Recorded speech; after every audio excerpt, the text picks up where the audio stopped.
आज से हम स्टार्ट कर रहे हैं पैथोफिजियोलॉजी के यूनिट वाइज एमसीक्यूज। ठीक है, तो हम हर यूनिट के एटलीस्ट 15 to 20 एमसीक्यूज जो कि बहुत ज़्यादा इंपॉर्टेंट होंगे एग्जाम रिलेटेड, वो सॉल्व करने की कोशिश करेंगे। ठीक है, तो कोशिश करेंगे कि डेली एक यूनिट अपलोड किया जाए ताकि एग्जाम तक सिलेबस कवर हो। So MCQ number 1, the study of function altered by disease process is known as. कि किसी बीमारी की वजह से ऐसा सब्जेक्ट जिसमें आप क्या पढ़ते हो कि किसी बीमारी की वजह से बॉडी का फंक्शन डिस्टर्ब हो, तो वो कौन सा सब्जेक्ट कहलाता है? वो कहलाता है पैथोफिजियोलॉजी। ठीक है, और अगर बात की जाए कि द स्टडी ऑफ सफरिंग या द स्टडी ऑफ डिजीज, तो फिर वो क्या कहलाता है? वो कहलाता है पैथोलॉजी।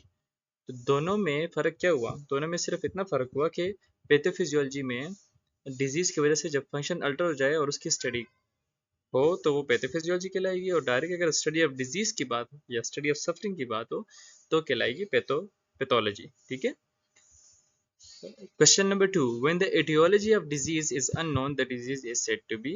जब आपको किसी बीमारी का वजह मालूम नहीं हो तो फिर वो बीमारी क्या कहलाएगी? वो कहलाएगी इडियोपैथिक। ठीक है, इडियोपैथिक।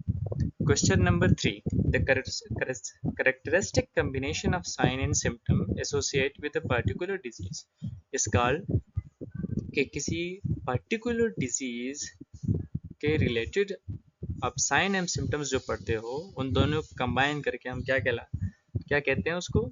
सिंड्रोम। ठीक है, तो option D is correct. Question number 4, wearing a mask with chain should be break among chain of infection. हमारे पास एक चेन ऑफ इन्फेक्शन है जिसमें पोर्टल ऑफ एंट्री है, पैथोजन है, रिजर्वायर है, पोर्टल ऑफ एग्जिट है। ठीक है, तो अगर आप मास्क पहनते हो तो फिर आप ये चेन ऑफ इन्फेक्शन में कहाँ कहाँ पे ब्रेक लाते हो? ठीक है, पोर्टल ऑफ एग्जिट पे या एंट्री पे या दोनों पे या reservoir.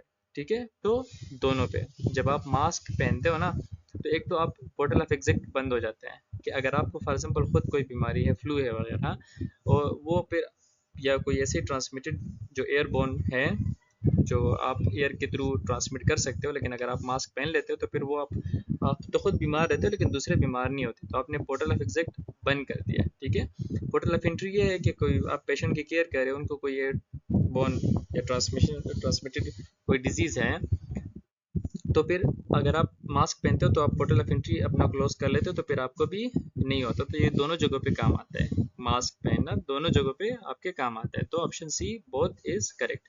MCQ number 5, cystic fibrosis is a dash disease. कि सिस्टिक फाइब्रोसिस कौन सा डिजीज है? जेनेटिक है, कंजेनिटल है, एक्वायर्ड है या मेटाबॉलिक है? चूंकि सिस्टिक फाइब्रोसिस एक जीन में चेंज की वजह से बीमारी होती है, तो इस वजह से फिर ये जेनेटिक डिजीज है। Option a genetic is correct. ठीक है, अच्छा, measure of existing disease at a given time in a population is called.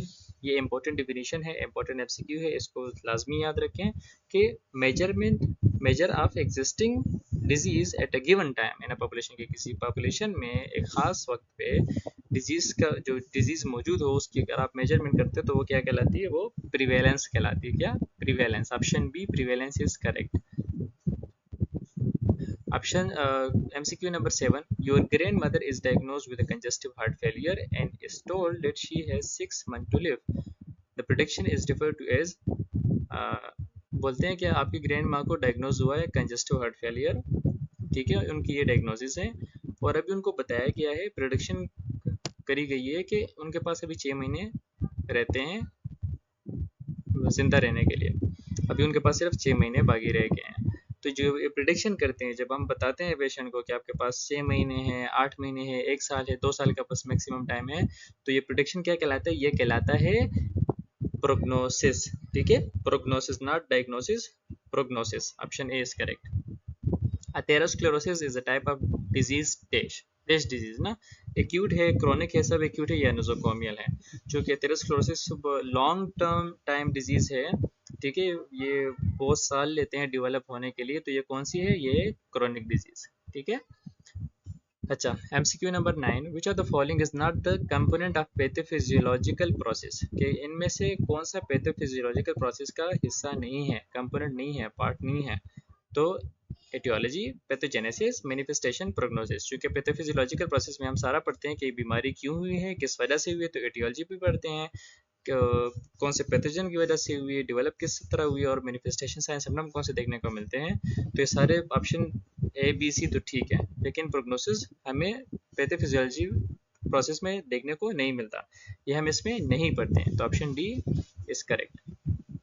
MCQ number 10, which of the following is an example of communicable disease? Non communicable disease, कि इनमें से कौन सा ऐसा disease जो कि नॉन कम्युनिकेबल है। ठीक है, तो टीबी तो दूसरों को भी फैलती है, HIV भी स्प्रेड है, और मलेरिया भी फीमेल एनोफिली मॉस्किटो की वजह से स्प्रेड होती है। तो option B asthma is correct.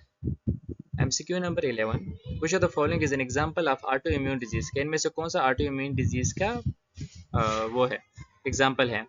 Type 2 rheumatoid arthritis, hypertension, asthma, COPD. तो इसमें करेक्ट ऑप्शन कौन सा है, रिमोटाइड आर्थराइटिस, क्योंकि उसमें ये एक ऑटोइम्यून डिजीज है। ठीक है, एंटीबॉडीज बनती है।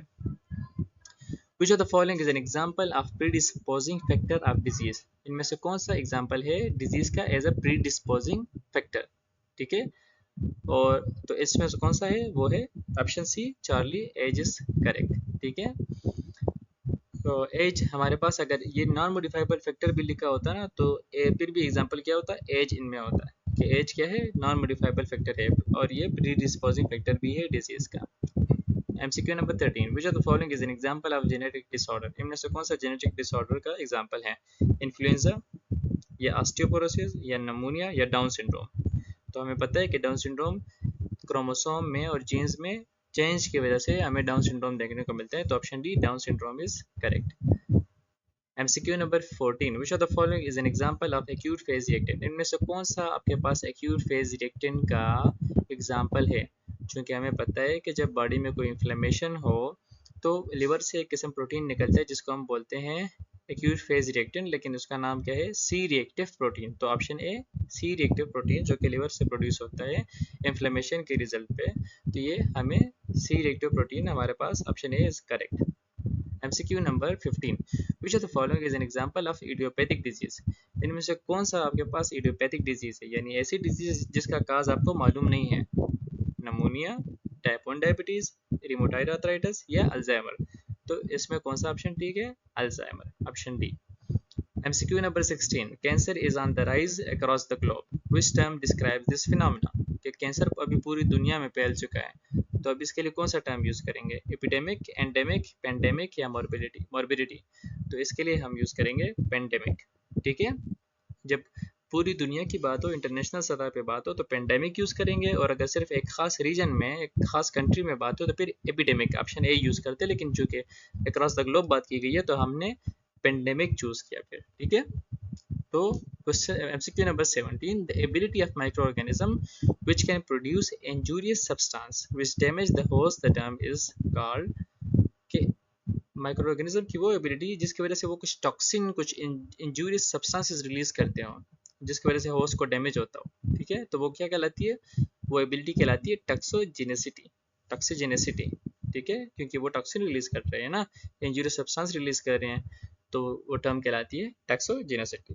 ठीक है, थैंक यू। बस ये यूनिट 1 में इतना ही इम्पोर्टेंट था जो हमने पढ़ा, और ये अक्सर रिपीट होते हैं ये वाले MCQs, तो इसलिए हमने ये MCQs चूज़ किए हैं। अब इसके बाद इंशाल्लाह यूनिट 2, फिर 3, फिर 4 और इस तरह आगे जाएंगे, और इंशाल्लाह ट्राई करेंगे कोर्स को ख़त्म करें। तो आप काइंडली सब्सक्राइब करो और बेल आइकन पे भी प्रेस करो, ताकि आपको टाइम पे नोटिफिकेशन मिले और हर यूनिट को आप अच्छे से कवर कर पाओ।